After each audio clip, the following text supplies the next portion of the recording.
nggak begini terus itu loh.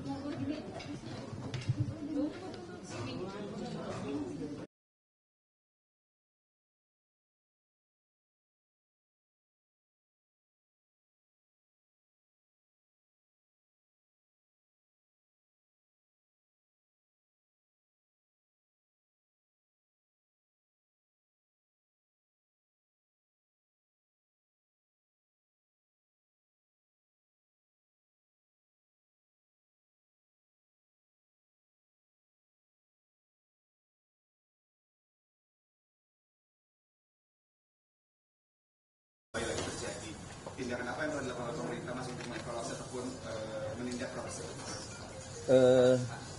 Baik, terima kasih. Pertama-tama tentunya kami atas nama pemerintah dan mewakili Badan Gizi Nasional memohon maaf karena telah terjadi kembali beberapa kasus di beberapa daerah yang tentu saja itu bukan sesuatu yang kita harapkan dan bukan suatu kesengajaan. Nah, namun demikian tentu saja ini menjadi bahan evaluasi dan catatan. Kami telah berkoordinasi dengan BGN termasuk dengan pemerintah daerah untuk yang pertama adalah memastikan bahwa seluruh yang terdampak harus mendapatkan penanganan secepat mungkin dan sebaik-baiknya. Yang kedua tentu harus dilakukan upaya evaluasi termasuk mitigasi, perbaikan supaya masalah-masalah seperti ini tidak terulang kembali. Kalau ditemukannya titik SPPG yang fiktif itu gimana, Mas? Dapur fiktif, Mas. Dapur fiktif? Iya, dapur.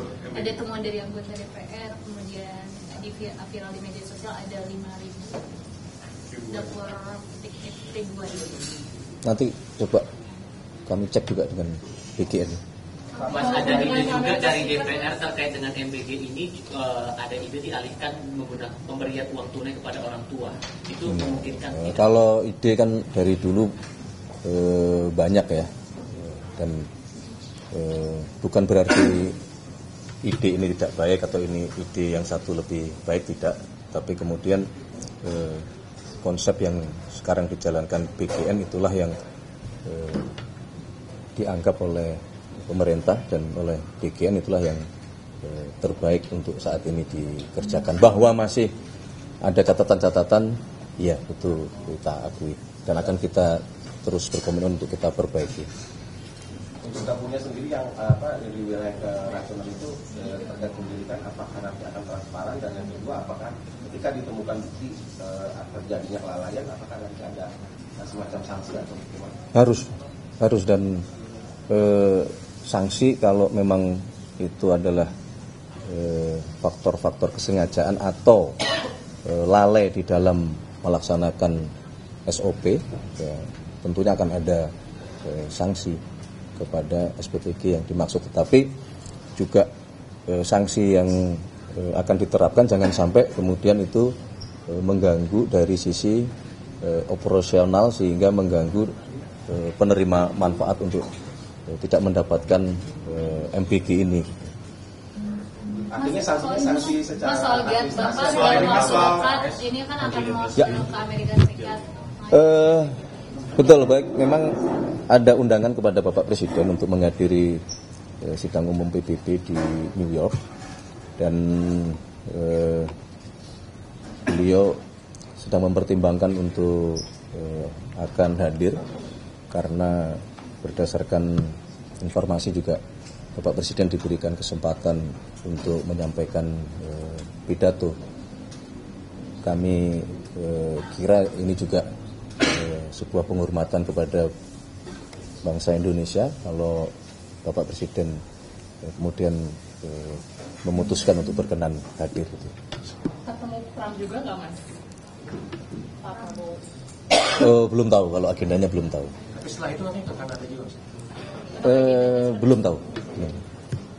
Nanti tunggu kalau sudah beliau memutuskan nanti akan kami sampaikan ke publik. Pak Presiden ada rencana untuk servis ke Inggris juga nggak Mas? Belum ada. Mas soal BUMN Mas. Iya Mas, kemarin kan PLT. Oh, baik untuk PLT BUMN atas petunjuk dari Bapak Presiden dan kemudian juga sudah kami sampaikan kepada pihak terkait dalam hal ini Kementerian BUMN. Untuk PLT Menteri BUMN ditunjuk Wakil Menteri BUMN atas nama Bapak Doni Eskarya untuk menjalankan tugas pelaksana tugas di Kementerian BUMN. pertimbangannya apa Mas? Kenapa Pak Doni? Kan beliau satu beliau kan memang Wakil Menteri BUMN dan kedua saat ini beliau kan juga menjadi COO di Danantara, sehingga harapannya dengan pelaksana tugas ini diberikan kepada beliau ini akan mempercepat proses pembenahan BUMN kita yang sekarang memang sedang dilaksanakan oleh Danantara dan Kementerian BUMN.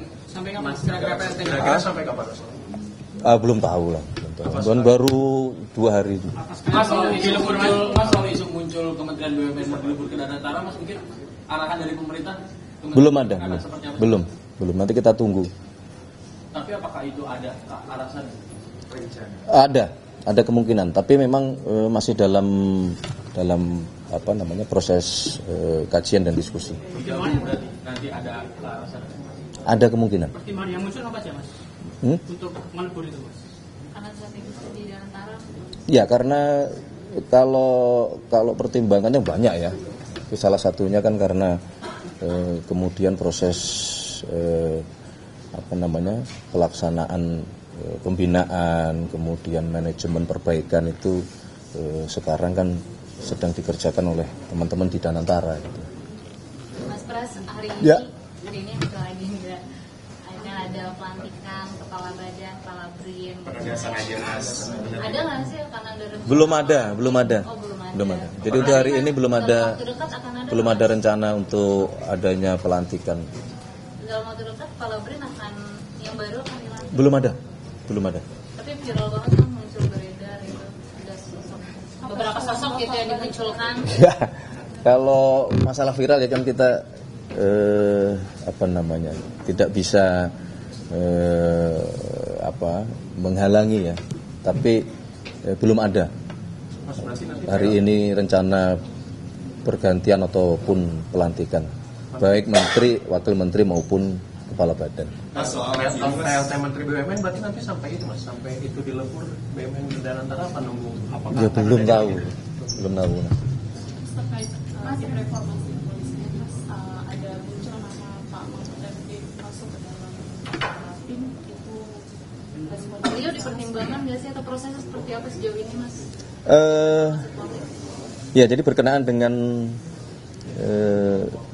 komisi atau komite reformasi kepolisian memang itu bagian dari komitmen pemerintah, ya, komitmen Bapak Presiden, dan sekarang sedang proses untuk kita meminta kesediaan para tokoh-tokoh untuk berkenan bergabung di komite tersebut.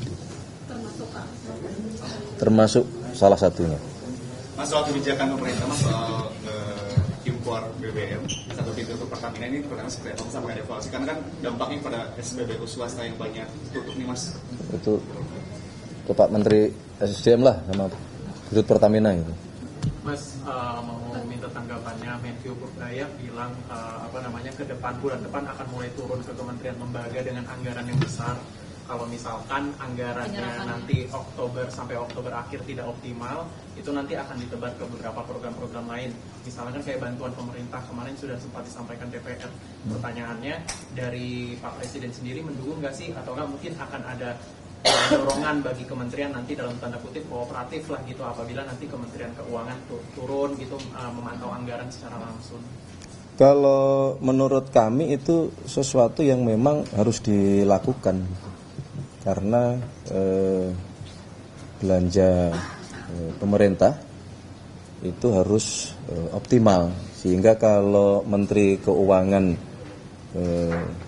mengevaluasi tentu berdasarkan data. Ya, kalau memang ada kementerian yang menurut data tersebut serapannya masih belum optimal, ya sudah menjadi kewajiban untuk kita bersama-sama, terutama Kementerian Keuangan, mendorong supaya pelaksanaan program-program di kementerian tersebut yang korelasinya nanti dengan penyerapan anggaran itu bisa optimal. Presiden menyoroti nggak sih Mas, mungkin soalnya kan Pak Purbaya juga sudah terang-terangan bilang katanya ada beberapa yang mungkin belum optimal belanjanya gitu. Tidak sekedar menyoroti, beliau fokus betul gitu, dan sekali lagi ya beliau bukan sekedar setuju, memang justru itu harus kita dorong bersama-sama gitu. Apa yang menjadi kendala dicari jalan keluarnya gitu. Mas, soal yang tindak lanjut yang SPBU swasta itu masalah ini, karena kan ujungnya sampai ke PHK, ada kekhawatiran ke sana. Apakah ada arahan juga dari Presiden mungkin ke Kemenaker untuk mengantisipasi masalah PHK ini jangan sampai menjadi besar? Gitu? Kalau berkenaan dengan efeknya, tentu kami berkoordinasi dengan kementerian terkait untuk sekali lagi segera mencari jalan keluar supaya dan mengantisipasinya supaya tidak menimbulkan efek-efek seperti tadi yang disampaikan. Mas, kan anak Presiden Soeharto itu Ibu Tutut itu menggugat Pak Menkyu ya Pak, karena disudah keluar negeri. Kalau di sana apa ada tanggapan? Kan sudah dicabut gugatannya, informasinya kan begitu.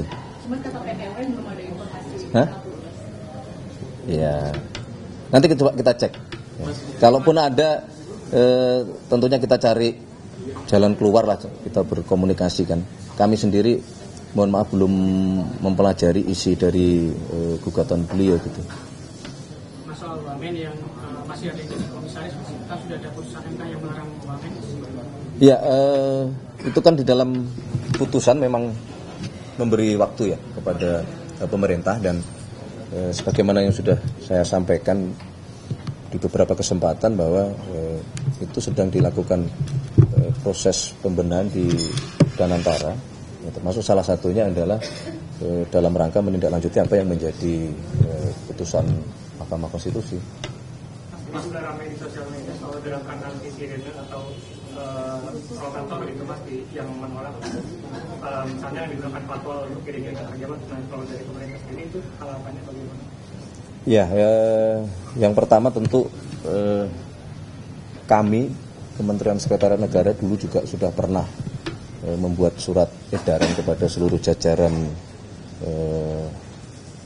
pejabat negara yang menggunakan fasilitas-fasilitas pengawalan bahwa memang ada undang-undang yang mengatur itu, tetapi lebih daripada itu yang kalaupun kemudian fasilitas itu dipergunakan, tentunya kita harus memperhatikan kepatutan, kemudian memperhatikan ketertiban masyarakat pengguna jalan yang lain, sehingga bukan berarti menggunakan fasilitas tersebut terus boleh semena-mena atau boleh semau-maunya itu ya terus yang kita dorong ya, karena memang ada beberapa yang kemudian memang membutuhkan fasilitas tersebut hanya untuk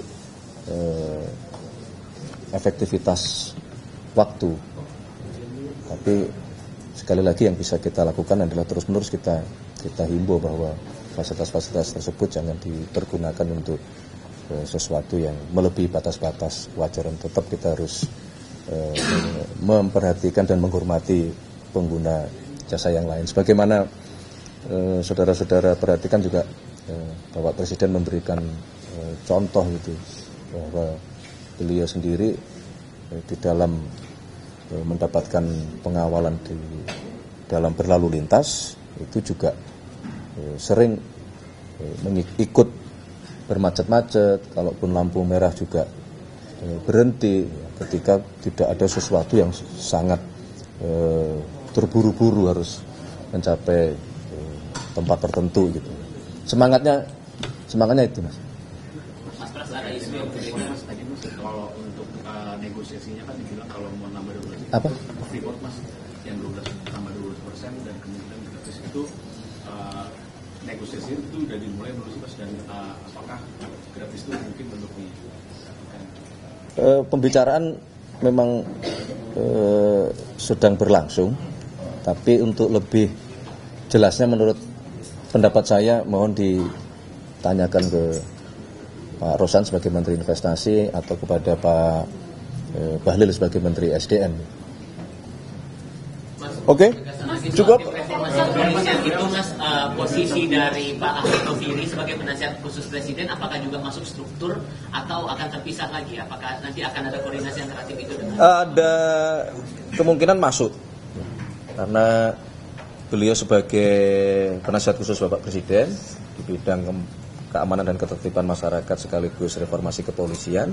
Nah, ketika nantinya akan dibentuk komite reformasi kepolisian, ya sewajarnya kalau beliau akan masuk bergabung di dalam tim tersebut. Mas, terakhir ini Mas dari saya. Ini soal ini. Nanti dari yang lain. Dari dia. Ini kan lagi disorot juga nih Mas terkait penangkapan salah satu perusuh di Jawa Timur yang salah satu bukti penyitaan itu buku-buku yang paham kiri dan terkait paham kiri, dan salah satunya ada buku dari Prof. Franz Magnus. Itu juga ada yang disita oleh polisi. Nah, ini kan disorot media sosial, publik netizen karena kenapa buku-buku itu tuh disita, maksudnya gitu. Apakah ada sebenarnya larangan terkait nggak boleh melarang masyarakat membaca buku yang buku tertentu? Aku belum monitor, nanti aku ini dulu ya. Tapi kalau larangan membaca buku ya tentunya yang tidak ada. Cocok logi Mas, dari 3 reshuffle itu kan selalu ada unsur 8-nya Mas. Yang pertama kan 19, yang kedua kan 8, yang ketiga kan 17. Nah itu emang disengaja atau gimana? Waduh, aku malah baru tahu ini. Minta tolong nanti ini ya dikirim penjelasannya. Aku malah baru tahu hitung-hitungannya ini. Yakin baru tahu. Ada lagi? Cukup ya. Kemarin Cukup. Yusril mengusulkan ada revisi undang-undang partai politik parpol. Ini karena melihat Prof. Yusril. Oh, Prof. Yusril, siap. Mengusulkan revisi undang-undang parpol karena sistem saat ini itu lebih mengakomodir mereka yang punya modal besar dan selebriti gitu Mas. Di satu sisi menutup akses bagi mereka yang kompeten. Nah itu emang apa ada dorongan pemerintah untuk merevisi undang-undang revisi parpol, terutama soal kaderisasi partai? Menurut pendapat kami, apa yang disampaikan di publik berkenaan dengan masalah sistem pemilu kita, revisi undang-undang pemilu kita itu sebenarnya kan bukan sesuatu yang baru juga ya. Jadi di masa pemerintahan sebelumnya juga itu sudah sempat dibahas juga gitu. Kemudian di beberapa forum partai-partai politik juga menyampaikan hal tersebut itu, sehingga kalau memang itu menjadi sebuah wacana, menjadi sebuah keharusan untuk kita memperbaiki atau mencari sistem pemilihan kita yang jauh lebih baik, nah, ya itu tidak ada masalah juga. Spesifik mengatur kaderisasi parpolnya gimana Mas? Apa juga akan mengatur juga ranah sampai Ya nanti kita lihat kan dari evaluasinya seperti apa, sehingga yang mau diperbaiki sampai sejauh mana. Tentunya kita membutuhkan masukan dari banyak pihak, terutama juga dari partai-partai politik yang selama ini memang menjalankan fungsi tersebut. Jadi ini nanti revisinya inisiatif pemerintah ya Mas? Belum sampai ke situ. Siap. Sama ada juga Mas Nah, katanya terakhir.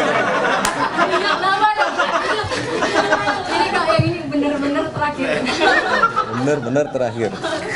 Soal ini Prof. Yusril juga bilang katanya Presiden Prabowo tidak jadi membuat TGPF terkait ke demo Agustus kemarin. Mungkin pertimbangannya itu apa sih kemarin pengumuman gitu dari Prof. Yusril? Kalau yang sepanjang kami tahu bahwa itu kan muncul pada saat setelah pertemuan Bapak Presiden ya dengan gerakan Nurani Bangsa gitu, di mana di situ disampaikan bahwa Bapak Presiden telah setuju membentuk tim gabungan pencari fakta atau tim investigasi. Perlu kami sampaikan bahwa di dalam pertemuan tersebut Bapak Presiden tidak pernah menyampaikan hal tersebut gitu. Yang beliau sampaikan bahwa proses investigasi terhadap kejadian beberapa waktu yang lalu kan itu sudah berjalan gitu. Sehingga dalam kesempatan ini perlu kami luruskan bahwa Bapak Presiden tidak pernah menyampaikan ingin membentuk atau menyetujui pembentukan tim investigasi tersebut. Ada kekhawatiran dari beberapa aktivis dan beberapa pihak dari organisasi HAM, pemerintah dinilai perlu untuk tetap membentuk tim itu karena akan ada potensi untuk dipanggilnya tokoh-tokoh berpengaruh yang mungkin saja tidak bisa dipanggil oleh anak organisasi HAM yang sudah membentuk TGPF lebih dulu. Kalau membaca penilaian itu, apakah pemerintah akan tetap untuk menyerahkan semuanya kepada 6 lembaga HAM yang sudah membentuk itu atau gimana? Ya, bukan menyerahkan atau tidak, kan sekarang kita menghormati juga terbentuknya LN-HAM ya. Nah, ya biarkan prosesnya berjalan gitu, dan kalau kemudian dalam prosesnya itu terdapat kendala, ya kita akan coba membantu untuk mencari jalan keluarnya. Lebih nih. Oke, cukup? Sudah punya berita untuk dilaporkan kepada. Sudah bisa absen. Oke ya, thank you ya, terima kasih ya. Semua sehat-sehat, tetap semangat. Kalaupun ada masalah kita cari titik pertemuan.